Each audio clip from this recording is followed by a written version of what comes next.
కథ అమ్మన్ని గాన సాధన. రచయిత్రి నంద్యాల సుధామణి గారు. స్వరం నాగమౌనిక.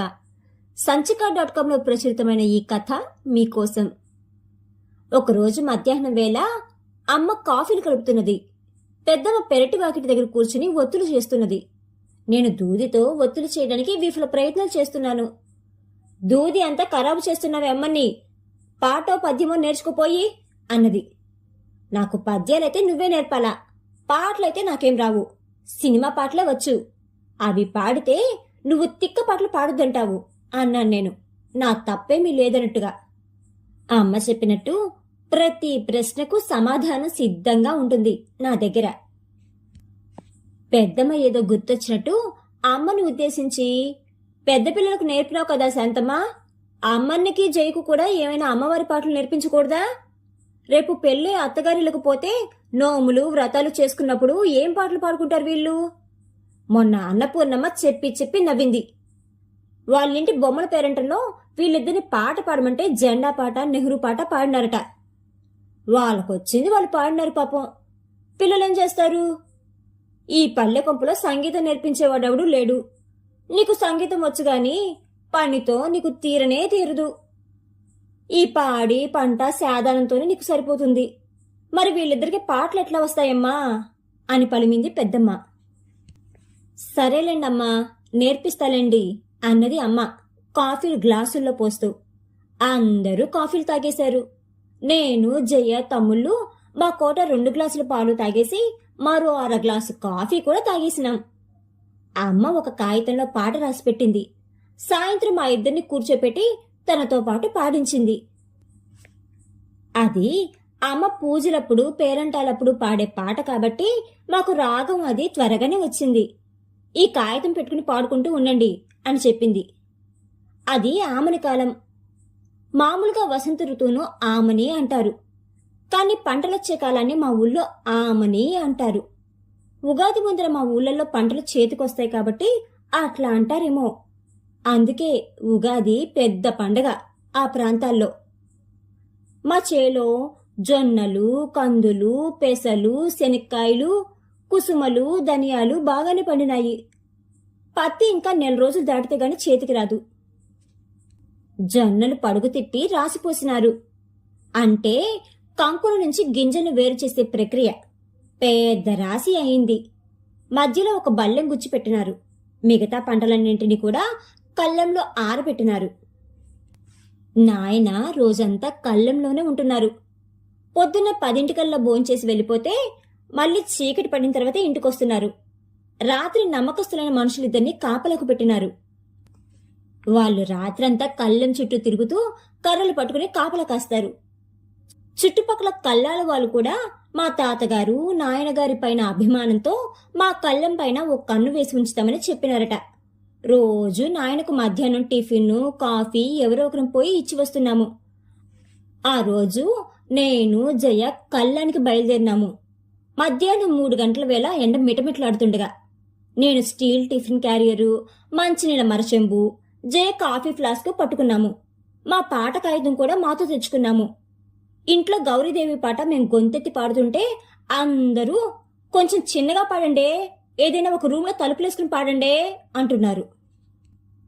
మా పెద్దక్కైతే, అమ్మా నువ్వు వీళ్ళిద్దరికి ఏమని నేర్పించినావు గాని ఈ పాట వీళ్ళు సరిగ్గా నా కూతురు పడుకున్నప్పుడే మొదలు పెడతారు, అది నిద్రలో ఉలిక్కిపడి లేచేస్తోంది అని ఫిర్యాదు చేసింది.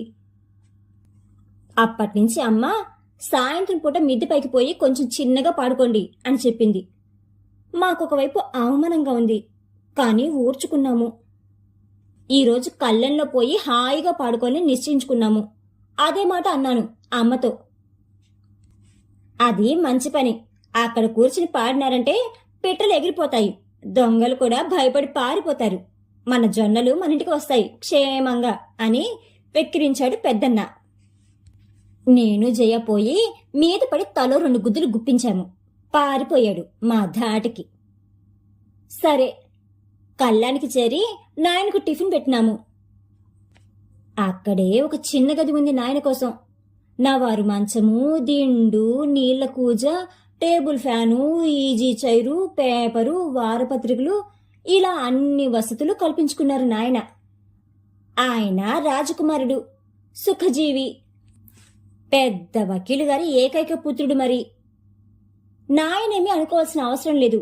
ఇదంతా అమ్మ ఏర్పాటే. ఆమె సంరక్షణలో ఉన్న వాళ్ళకు కావాల్సినవన్నీ అట్లా చూసుకుంటుందామె. టిఫిన్ తిన్నారు నాయన. మేం ఇంట్లో కానిచ్చే వచ్చాము. ఇంటికి తీసుకెళ్లాల్సిన సామానంతా ఒక సంచిలో సర్దుకున్నాము. ఇంకా ఆటలకు పక్కనే ఉన్న రెడ్డి గారి కళ్ళంలోకి పోయినాము. వాళ్ళది పెద్ద కళ్ళం. వాళ్ళు కళ్ళాన్ని తోటగా మార్చుకున్నారు. బావిలో నీళ్లు మోటార్ ద్వారా కాలువల్లోకి, తోటలోకి పారుతున్నాయి. కాసేపు నీళ్లలో ఆడుకున్నాము. వాళ్ళ తోటలో కుంకుడు చెట్టు కింద రాళ్ళ కుంకుడుకాయను రాయితో పగలగొట్టి, బాదుమాకును దొన్నెలాగా పుల్లలతో కుట్టి, నీళ్లు పోసి రసం తీసి ఆ రసంతో మొహం, కాళ్ళు, చేతులు రుద్దుకున్నాము. పాట సంగతి గుర్తుకొచ్చింది. ఇక్కడైతే మనం ఎంత గట్టిగా పాడుకున్నా ఎవరూ ఏమనరే జయ్యా అన్నాను నేను. ఇద్దరం ఒక గోడ మీద కూర్చుని గట్టిగా పూజా చేతామురారే మన గౌరుకు, పూజా చేతామురారే తేజముతో, మన వారి జాక్షులందరూ జాజీ పూల అని పాటంతా పాడుకున్నాము. పాటంతా వచ్చేసిందే కదా అమ్మని, ఈ కాగితాన్ని చించేద్దాం ఇంకా అన్నది జయ. నాకు నిజమే కదా అనిపించింది. దాన్ని చిన్న చిన్న ముక్కలుగా చేసి నీళ్ళలో పడేసినాము. మళ్ళీ అమ్మ ఏమైనా అంటుందేమోని భయం వేసింది. ఇద్దరం పాట పాడుకుంటూనే ఇంటి దారి పట్టినాము. చుట్టుపక్కల కల్లాల వాళ్ళు మమ్మల్ని ఆపి ముచ్చట్లు మొదలుపెట్టినారు. వాళ్లకు కూడా కొత్త పాట నేర్చుకున్నాం వినండి అని పాట పాడి వినిపించినాం. బాగా పాడినామని మెచ్చుకున్నారు అందరూ. మొహమాటం కొద్దీ అట్లా అన్నారేమోనని నాకు అనుమానం. వాళ్ళు మా ద్వారా మా ఇంటి విషయాలు లాగుదామని ప్రయత్నం చేస్తున్నారు. మీ మూడో అక్కకు పెళ్లి కుదిరిందా? మొన్న పెళ్లి చూపులు జరిగినాయంట కదా. మీ అమ్మ పెద్దమ్మను బాగానే చూసుకుంటుందా? తాతకు అమ్మంటే ఇష్టమా, పెద్దమ్మంటే ఇష్టమా? మీకు జొన్నలు ఎన్ని పుట్లు పండినాయి లాంటి ప్రశ్నలు అడిగినారు. మాకు పెద్దవాళ్ళ విషయాలేమీ తెలియవని ముక్త కంఠంతో జవాబిచ్చినాము. ఇదంతా మాకు మా అమ్మ ఇచ్చిన తర్ఫీదు. ఏ ఏ ప్రశ్నలు అడిగితే ఎట్లా జవాబు చెప్పాలో నేర్పి ఉంచుతుంది అమ్మ. లేకపోతే పల్లెటూరులో బతకడం కష్టం అంటుంది. మాకవేమీ అర్థం కావు. ఆ అక్కకు పెళ్లి కుదిరితే కుదిరిందని చెప్తే వచ్చే నష్టమేమిటో తెలీదు. కానీ అమ్మ ఛత్రఛాయలో ఉంటేనే అన్ని విధాల క్షేమమని మాత్రం మాకు పలు సందర్భాల్లో అర్థమైంది. అందుకే అమ్మ వద్దన్న పని చచ్చినా చెయ్యము. తర్వాత ఇంటికొచ్చినాము. మేమెక్కడికి పోయి వచ్చినా ముందు అమ్మ యక్ష ప్రశ్నలకు జవాబు చెప్పి తీరాల్సిందే.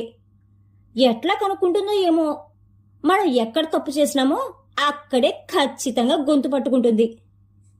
చుట్టుపక్కల కల్లాల వాళ్ళ జొన్నరాశి ఎంత పెద్దగా ఉందో, కందులు ఎవరికి ఎక్కువగా పండినాయో, పెసలు ఎవరికి బాగా పండినాయో ఇలాంటి వివరాలన్నీ అమ్మకు చెప్పినాము. పక్కన వాళ్ళ తోటలో ఆడుకున్నది పాడుకున్నది చెప్పినాము.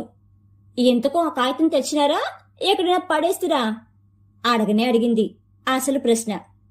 మా తెలివి తక్కువతనం మీద ఎంత పరిశోధన చేసిందో కదా అనిపిస్తుంది ఇప్పుడు ఆలోచిస్తే. ఇంకా ఎందుకమ్మా ఆ కాగితం? మా ఇద్దరికి నోటికి వచ్చేస్తాను, కావాలంటే పాడి వినిపిస్తాను చూడు అన్నాను నేను బింకంగా. అంటే పారేసి వచ్చినారన్నమాట నిలదీసింది. అవునమ్మా, పాట వచ్చేసిన తర్వాత కాగితం ఎందుకోనని చించి పారేసినామమ్మా, నీళ్లలో పడేసినాం జయ తెగించి చెప్పేసింది. ఇక నవ్వడం అమ్మ వంతయింది. అక్కడే ఉన్న పెద్దమ్మ, ఏం తెలివే మీది, పాట వచ్చిందని పాట కాగితం పారేస్తిరా, అదేమన్నా అన్నం అడిగిందా, నీళ్ళు అడిగిందా, తలంటి పోయమని అడిగిందా? పుస్తకంలో పెట్టుకుంటే పడి ఉండేది కదా, మరిచిపోతే చూసుకోవచ్చు కదా అని తలుచుకుని నవ్వింది. అన్నవాళ్ళు అక్క వాళ్ళు అందరూ ఎగతాళి చేయడం మొదలుపెట్టారు. మాకు కూడా మేం చేసిన పని చాలా తెలివి తక్కువగా అనిపించింది. అప్పటినుంచి మా ఇంట్లో అదొక జోక్ అయిపోయింది. అయిన దానికి కాని దానికి ఈ సంఘటనను ఉదాహరణగా చూపడం, నవ్వడం, మేమిద్దరం ఉడుక్కోవడం మామూలైపోయింది. కొత్త పాట నేర్చుకున్నాం కదా, అప్పటి నుంచి ప్రతి పేరంటంలో ఆ పాటే. కొత్త పాట ఏదైనా నేర్పమనవే అమ్మని, మీ అమ్మను అని అత్త వాళ్ళందరూ చెప్పడం మొదలుపెట్టినారు. ఒక పేరంటంలో రాజమ్మ అత్త అట్లాగే అంటే, అత్త నాకొచ్చిన పాట ఇది. అన్నా అన్నా విన్నావా, నెహ్రూ చాచాను కన్నావా, చిన్న పిల్లల జతగాడు మా చిన్న పిల్లల జవహారు అని పాడుతా అని బెదిరించినాను. వద్దులేవే, గౌరీదేవి పాటే మేలులే సర్దుకుంది రాజమ్మత్త. అట్లా దారికి రావాలా మరి, కష్టపడి నేర్చుకుని మీ పేరెంటంలో పాడిన దానికి సంతోషపడక తప్పులు పట్టడం ఒకటి అనుకున్నాను. అయితే మనసులోనే. కానీ మాకు కూడా గౌరమ్మ పాట విసిగెత్తింది. మా కోరిక, పురజనుల కోరిక మేరకు లవకుశ పాటలు నేర్చుకోవడం మొదలుపెట్టినాము. ఆ తరువాత ఏ పేరంటంలోనైనా రామ కథను వినరయ్యా లేదా శ్రీరాముని చరితమును వినరోయమ్మా అనే పాటలను ఢంకా బజాయించినట్లు పాడేవాళ్ళం నేను, జయ. ఇంకా రమ వాళ్ళ అరుగు మీద డాన్స్ కూడా చేసేవాళ్ళం ఆ పాటలకు. ఇంకా జననీ శివకామిని అనే పాట, అమ్మా తులసి ప్రేమన్ వెలసి అనే పాట కూడా నేర్చేసుకున్నాం. అలా మా గాన సాధన సినిమా భక్తి గీతాలతో ముందుకు సాగింది.